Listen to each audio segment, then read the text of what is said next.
Eh bien bonsoir à tous les amis, supporters, supportrices parisiens, supporters, supportrices stéphanois, stéphanoises, amoureux du football, supporters d'autres clubs, bienvenue à vous. Ah purée les amis, comment vous pouvez pas savoir comment je suis heureux, excité, heureux de vous retrouver pour un avant-match. Ça faisait mon dernier avant-match, ça remontait à l'avant-match de PSG Dortmund, le match retour. Depuis, il n'y avait plus rien. Et moi, je suis mais tout fou, je tiens plus en place, parce que demain, c'est vendredi, et vendredi, oui, je sais, tout est permis, mais vendredi, week-end. Demain, à midi, je suis en week-end, voilà. Et demain, comme vous le savez, finale de Coupe de France, PSG Saint-Etienne. Oui, parce que c'est demain plutôt que samedi, parce que en France, ce pays qui respire tellement le football, on préfère regarder Passepartout et le Père Fouras le samedi soir que Kylian Mbappé, Neymar, Di Maria, etc. Eh oui, bienvenue en France, les amis, le pays du football. Hein? Alors on va me dire, ouais, mais t'as vu, France 2, c'est normal, ils font de l'audience avec Fort Boyard. Ouais, mais on t'a pas demandé d'annuler Fort Boyard, on t'a juste demandé de le repousser. T'as vu, tu peux le repousser, t'as bien repoussé le PSG, Saint-Etienne, qui est une grande affiche de Coupe de France, et on va y revenir. Mais tu repousses pas Fort Boyard, tu aurais pu faire l'inverse, tu remets Fort Boyard en vendredi, et les gens ils bossent pas le week-end en général, voilà. Ça te coûte quoi de déplacer au vendredi soir ou le samedi soir? Bon, c'est pas grave, de toute façon pour moi, finalement ça change rien, parce que je bosse pas le samedi ni le dimanche, donc que la finale ait lieu le samedi soir ou le vendredi soir, je suis tranquille, le lendemain je bosse pas. Voilà les amis.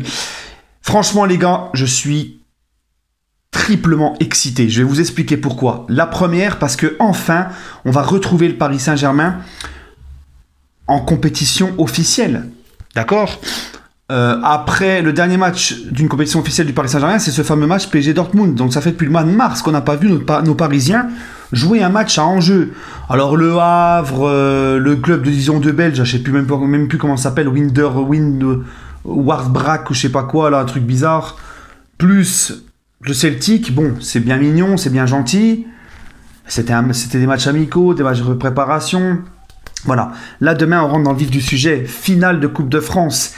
Et deuxièmement, pourquoi donc je suis excité? Donc premièrement parce qu'on retrouve le PSG dans la compétition, et deuxièmement parce que c'est directement, on entre dans le vif du sujet. Il n'y a pas le temps de discuter, c'est une finale de Coupe de France les gars, d'accord? C'est la finale de la Coupe de France et on a une revanche à prendre sur la saison dernière où on s'est fait soulever au Stade de France par le Stade Rennais. Rappelez-vous, je les avais ici parce que moi, la Coupe de France, c'est une compétition qui me tient à cœur. Tous les amoureux du football français, non pas de ceux du Père Fouras et de Passepartout, la Coupe de France a un parfum particulier. Cette compétition-là, et on est quand même l'équipe qui l'a plus remportée. Le PSG a 12 Coupes de France à son actif. Si on la gagne demain, on en aura 13 de Coupes de France. D'accord? Donc moi, l'année dernière, on était resté sur une défaite en finale. Ce qui m'avait encore une fois chagriné l'année dernière. Rappelez-vous, j'étais en colère parce que c'était... Pas final, déçu de perdre parce que oui, mais bon, t'es tombé contre un Rennes qui a été vraiment très vaillant, mais c'était la manière. Tu mènes 2-0 et t'arrêtes de jouer. Ça m'avait foutu hors de moi. Et on passe à côté d'une 13e Coupe de France. Là, les gars, on a la possibilité de se racheter. Il faut absolument gagner. Et troisièmement, pourquoi je suis excité, pourquoi j'ai hâte, pourquoi je suis trop content, trop heureux? Parce que c'est pas n'importe quelle affiche. Alors sortez les mouchoirs, je vais vous faire pleurer. Mais pour les plus nostalgiques, bon, moi j'étais pas né en 82, je suis né en 88, hein, d'où mon pseudo parisien 88. Hein. PSG, Saint-Etienne, première finale de Coupe de France de son histoire pour le Paris Saint-Germain. Première victoire en Coupe de France, première Coupe de France remportée face à Saint-Etienne. Et c'était pas le Saint-Etienne de maintenant, le Saint-Etienne qui a du mal à... Tu vois, qui a du mal à finir dans les 4-5 premiers. Saint-Etienne qui arrive même plus à passer les poules d'Europa League, c'est une vérité, c'est pas un manque de respect. C'était le gros Saint-Etienne. En fait, l'affiche, elle était inversée. Demain, ça sera l'ogre parisien qui écrase tout en France face au modeste stéphanois. Tu comprends ou pas? De ce Saint-Etienne qui joue souvent qui se bat, qui s'acharne pour au mieux arracher la 5e place. Là... D'accord, en 82, c'était l'inverse. C'était le petit Paris Saint-Germain, le club qui venait d'avoir, qui n'avait que 12 ans, hein, 70-82, face à l'ogre stéphanois qui écrase sous son passage le Saint-Etienne de Rocheteau, de Platini, etc. D'ailleurs, c'était La dernière finale de Platini, c'est son dernier match, il me semble, avec Saint-Etienne à ce moment-là. Et on avait gagné au tir au but, d'accord? Donc, c'était au Parc. Donc ça, c'est une affiche qui en plus te rend nostalgique. C'est pas n'importe quelle affiche. Et en plus, même si Saint-Etienne est beaucoup moins bien qu'avant, ça reste quand même Saint-Etienne, et on le souligne pas assez, un grand club français. Hein, Saint-Etienne, c'est le club qui a gagné le plus de Ligue 1 dans son histoire, 10 titres, un titre devant le Paris Saint-Germain, d'accord? Saint-Etienne, c'est 6 Coupes de France. Saint-Etienne, c'est une finale de Ligue des Champions face au Bayern Munich. Ça a été un énorme club et ça reste encore un grand club historique français, comme les Monaco, les Marseille, les Bordeaux, le FC Nantes, d'accord?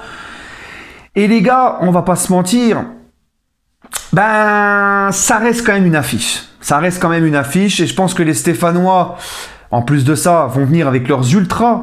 Contrairement à nous, nos ultras viendront pas parce que ils veulent pas choisir entre tel et tel ultra pour pouvoir venir, parce que vous savez, c'est limité les places, je crois que c'est 5000 personnes. Hein. Donc ils ont dit on veut pas favoriser d'autres ultras par rapport aux autres, donc on viendra pas. Mais il me semble que les Stéphanois, j'ai pas suivi, mais il me semble qu'ils viendront au Stade de France demain. Donc les Stéphanois auront l'avantage d'avoir leurs ultras derrière eux. Nous, ils seront pas là. Donc les gars, je vous dis la vérité, ça sera une belle affiche. Saint-Etienne aussi, puisqu'on parle du public, j'ai oublié de le dire aussi, j'ai dit que c'était un grand club historique français, mais c'est aussi un club qui a un gros public, un super stade, qui à mon goût est très sous-coté. Geoffroy Guichard, on n'en parle pas assez, bon demain ce sera pas là-bas le match, mais voilà, je voulais faire un petit clin d'œil, parce qu'ils ont un super stade avec des super supporters. Voilà. Donc, PSG Saint-Etienne, super belle affiche. L'ogre parisien, d'accord, contre les modestes stéphanois et leur public derrière, ça va être pour moi un spectacle, je kiffe. Et j'espère bien évidemment qu'il y aura la victoire au bout. Et j'espère que nos Parisiens seront au taquet de A à Z. Là, ça y est, les gars, c'est plus match de préparation. 9-0 contre le Havre, 7-0 contre les Belges, 4-0 contre le Celtic. Celtic, c'est quand même une équipe qui joue la Ligue Champion chaque année, d'accord? C'est au-dessus du Havre et de l'équipe belge. On a quand même gagné 4-0. Même s'il y avait des choses à redire, on a quand même gagné 4-0. Donc, tu te dis, ils sont prêts, les Parisiens. T'as même pas encaissé de but dans ces 3 matchs amicaux. T'as mis beaucoup de buts, d'accord? Et face au Celtic, on se disait, voilà, il y a un peu plus de niveau, voir s'ils sont dans le ventre, ils ont montré quand même qu'ils ont gagné quand même 4-0. Donc ça te laisse quand même assez positif, confiant pour cette rencontre. Donc il faudra quand même que les Parisiens restent sur cette dynamique et jouent à fond, les gars. Ça y est, c'est fini, il faut pas se dire attention les blessures, c'est une finale de Coupe de France, il faut se mettre dans le bain direct. Et je pense que les Stéphanois, bah, ils vont pas y aller non plus en pantoufles, donc il va falloir y aller. Et moi, je dis, ben, les Parisiens, c'est le retour à la compétition, ils vont être bouillants, ils vont avoir la dalle. Je vois un Paris Saint-Germain s'imposer, allez, 2 voire 3-0 face à Saint-Etienne. Allez, 2 ou 3-1. Je vais donner un petit but aux Stéphanois pour un petit clin d'œil pour les Stéphanois. Allez, voilà les amis, je vois une victoire parisienne, 13e Coupe de France, je l'espère, je le souhaite. En tout cas, bon match d'avance à tous. Donnez-moi votre pronostic en commentaire. En tout cas, je vois une victoire du Paris Saint-Germain. Et on lance les hostilités. Après, il y aura la finale de la Coupe de la Ligue à aller chercher face à Lyon. Ça sera encore plus important parce que c'est Lyon en face, tu vois. Je veux surtout pas laisser un titre à Lyon contre nous parce que là, Olas et compagnie, je t'explique pas ce qu'ils vont nous mettre dans la tronche. Et après, PSG Atalanta. Et là... Aïe. Allez les amis, trop excité. Prenez soin de vous et allez Paris.